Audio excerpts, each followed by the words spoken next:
सभी भाइयों को राम राम।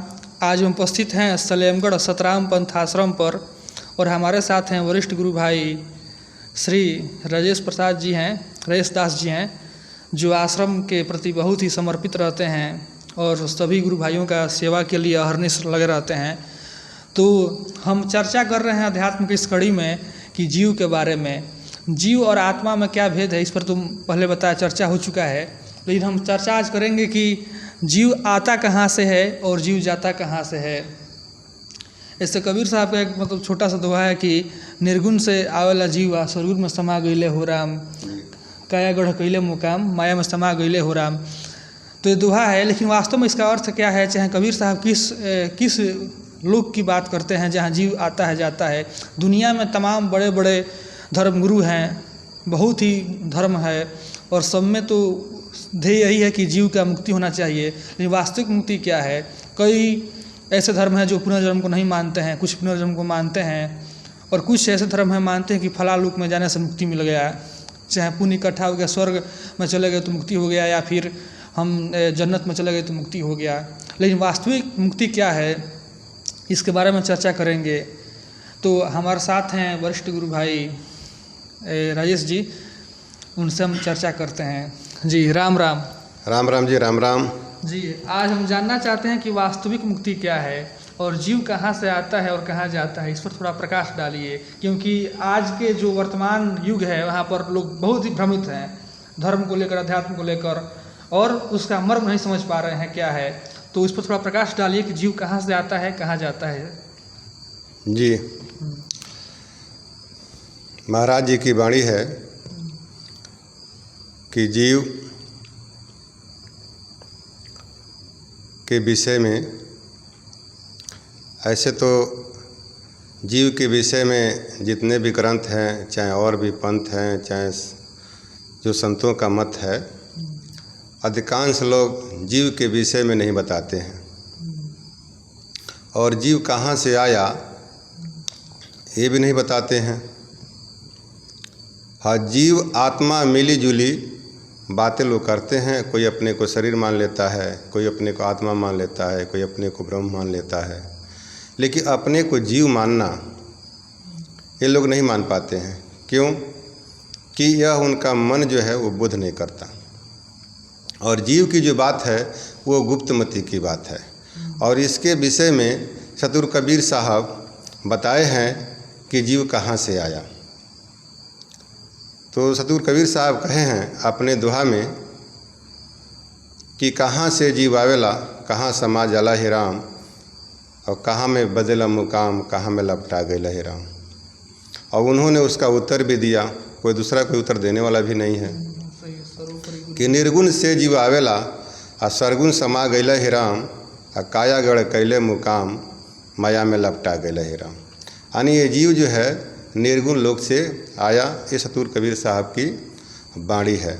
और ऐसा नहीं है केवल सतगुरु कबीर साहब ही कहते हैं, गीता में कृष्ण भगवान भी इसको प्रूफ किए हैं कि ममांसा जीव लोका जीव भूता सनातनम, यानी सनातन से यह जीव जो है वो जीव लोक में था।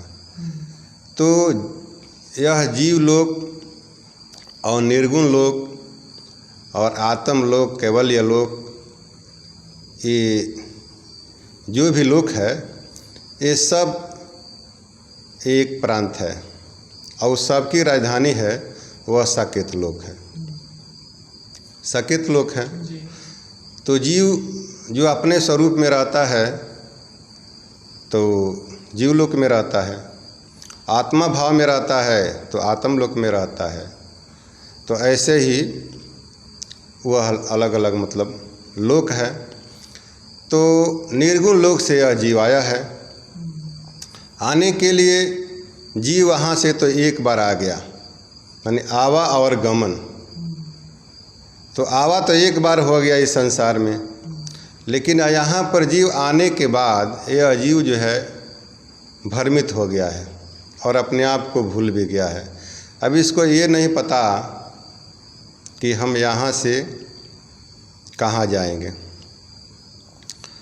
तो ये सबको है कि हम यहाँ से निकल जाएं, हमारी मुक्ति हो जाए, हम उस परमात्मा के लोक में चले जाएं, इसमें सब लोगों का प्रयास लगा हुआ है। अलग अलग अपने अपने लोगों को साधन है, रास्ते हैं, पंथ है, मजहब है, जिसको जो सूझा है उस रास्ते पर चल रहा है। कि ब्रह्मांड अनेक है और सभी ब्रह्मांडों के मालिक पार ब्रह्म परमेश्वर सत्यराम जी हैं।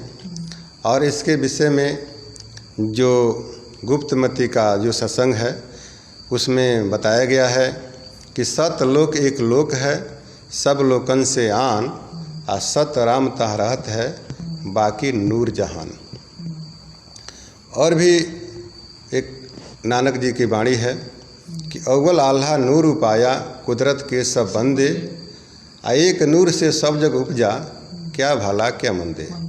इस दोनों लाइन को आप पंक्ति में देखें तो इसमें बताया गया है कि अव्वल आल्हा नूर उपाया, नूर माने प्रकाश, और जो अव्वल आल्हा हैं वैसे सत्यराम जी हैं, और जो ऐसे जो अवतारी राम हैं वैसे उनमें अल्लाह लोग कहते हैं। लेकिन अव्वल अल्लाह के विषय में वो लोग भी नहीं जानते हैं, कोई कोई जानता होगा, है ना। खुदा अल्लाह की चर्चा। तो जो अव्वल अल्लाह हैं उन्होंने नूर पाया, प्रकाश, और प्रकाश का ही यह जगत दुनिया बना, है ना।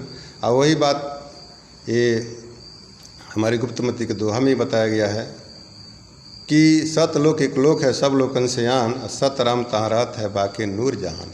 नूर माने प्रकाश, और प्रकाश के बना हुआ जहान माने ये दुनिया भवसागर।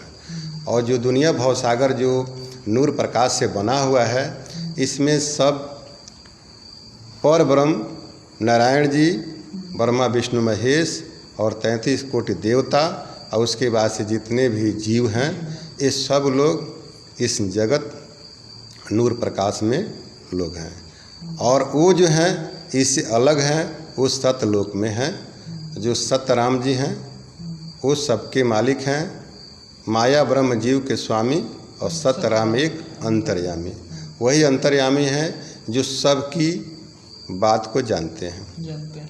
तन के जाने मन के जाने, चित्त के जाने चोरी, और वो साहब से क्या छुपा है जिसके हाथ में डोरी। वही एक अंतर्यामी है जो सबकी बातों को जानते हैं। तो संतों ने कहा कि जब जीव अपने स्वरूप को जान ले कि मैं जीव हूँ, तो जीव जब अपने आप को जब जान लेता है तो जीव का जो धर्म है वो अपना करने लगता है। जीव अपने को जान लेगा तो अपने मालिक को जानने की कोशिश करेगा, तो वो अपना पुरुषार्थ करेगा, और जैसे पुरुषार्थ करेगा तो संसार से जितनी भी जगत की आसक्ति है सब हट जाएगी, सब हट जाएगा, और वो जीव जो है वो परशुद्ध हो जाता है। तब कहा गया है कि ज्ञान पाई पंडित मुई भजही, पायो ज्ञान भक्ति नहीं तजही। तो वहाँ से उसकी भक्ति चालू होती है। उसको ज्ञान हो गया कि मैं शरीर नहीं हूँ, न कोई मैं जात हूँ, न धर्म हूँ। ये सारे अहंकार से, सारे भ्रम से ऊपर उसको ज्ञान हो जाता है कि मैं इसमें जीव हूँ। और जीव जब का ज्ञान हो जाता है तब वह अपने मालिक की खोज करता है, और मालिक के पास जाने के लिए वह भक्ति करता है। कहा गया है कि फिर पछताए क्या होता है जब चिड़िया चुन गई खेत। तो जब यह श्वास खत्म हो जाएगा, यह मनुष्य शरीर छूट जाएगा, तो पछताने के सिवा रहता क्या है फिर रहता क्या। हाँ, कोई चारा। तो जब उस समय यह जीव सांस खत्म हो जाएगा, तो जब शरीर से निकलेगा तो फिर पछताएगा, तो उसमें कोई फायदा नहीं है। इसलिए अब सबसे यही ईश्वर से प्रार्थना है कि जितने भी लोग इस सत्संग के माध्यम से जुड़े हैं, इसको जानते हैं, वो अपने को पहले जीव समझें और अपने मालिक सतराम जी के विषय में ज्ञान करें, और उनका जो सुमिरन भजन करने का जो नियम है, जो तरीका है, उसको अपना करके और इसी जन्म में सदा के लिए जन्म मरण से मुक्त हो जाए। यही हमारा सतराम जी से प्रार्थना है। बोलिए राम राम। राम राम सबको।